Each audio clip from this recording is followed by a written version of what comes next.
territoire. Et la Bible nous montre que ce territoire, c'était un territoire idolâtre. Les gens dans ce territoire n'aimaient pas vraiment Jésus-Christ, au point que les gens étaient tout le temps en train de parler de Jésus-Christ. Vous savez que lorsque Jésus-Christ il est venu, Jésus-Christ n'était pas un homme accepté. Jésus-Christ était un homme rejeté. Mais quand Jésus il arrive dans un territoire où il est méprisé, un territoire où il est maltraité, un territoire où il n'est pas considéré, Jésus-Christ va regarder la foule, il va regarder ses disciples, et Jésus-Christ il va faire un constat. Jésus-Christ a constaté que certaines personnes marchent avec lui par aspiration et non par inspiration. Est-ce que vous êtes là? Jésus-Christ a constaté que certaines personnes marchaient avec lui par aspiration et non par inspiration. Or, nous ne devons pas marcher avec Dieu par aspiration, mais nous devons marcher avec Dieu par inspiration. Parce que marcher avec Dieu par aspiration, c'est entretenir une relation qu'on appelle relation fonctionnelle.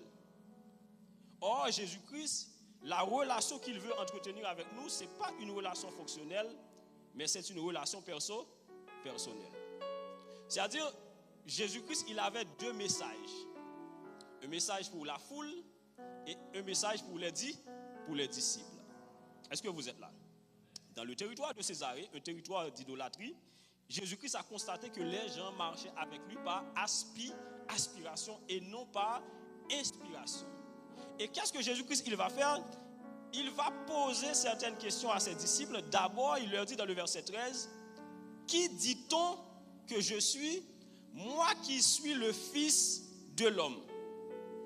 Jésus-Christ n'a pas mentionné le Fils de Dieu. Il regarde ses disciples, puisque là je suis dans un territoire où je suis méprisé, je suis dans un territoire où beaucoup de choses sont dites à mon sujet. Alors, qui dit-on que je suis? Et par rapport à cette question, les disciples avaient beaucoup de réponses. Ils ont dit, d'après ce qu'on a entendu au marché, d'après ce qu'on a entendu au carrefour, les gens disent que peut-être tu es Élie, tu es Jean-Baptiste, peut-être réincarné, etc. C'est-à-dire, les disciples avaient beaucoup d'informations sur Jésus-Christ, mais c'était des fausses informations.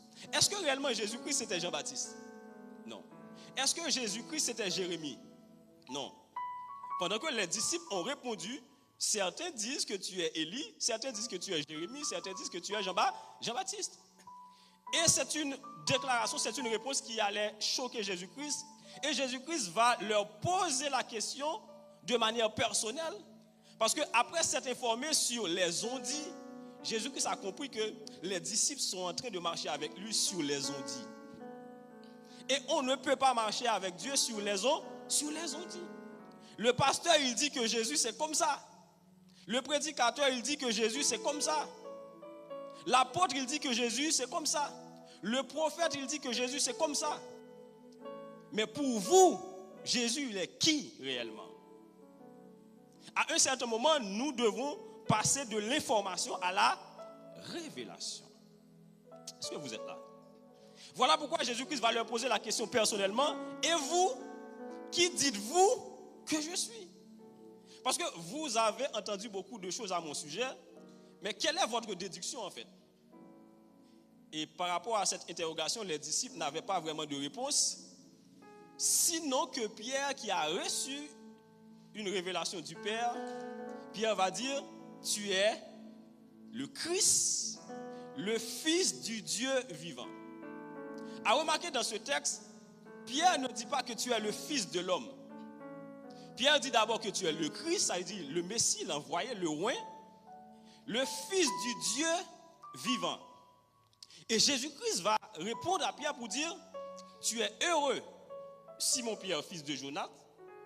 Ce ne sont pas la chair et le sang qui t'ont révélé cette parole, mais c'est mon Père qui est dans les cieux. Et Jésus-Christ va révéler Pierre quelque chose sur son identité. Il va dire à Pierre, tu es Pierre, et moi je te dis que tu es Pierre, et sur cette pierre, je bâtirai mon église. La première révélation, c'est que quand tu as la révélation personnelle de qui est Jésus-Christ, tu auras quand même la révélation de qui tu es. que vous êtes là? Jésus demande, qui dit-on que je suis? Qui dites-vous que je suis? Puisque Pierre a une révélation, il dit, tu es le Christ, le Fils du Dieu vivant. La révélation que Pierre a gagnée sur Jésus-Christ va mener propre révélation sur lui-même.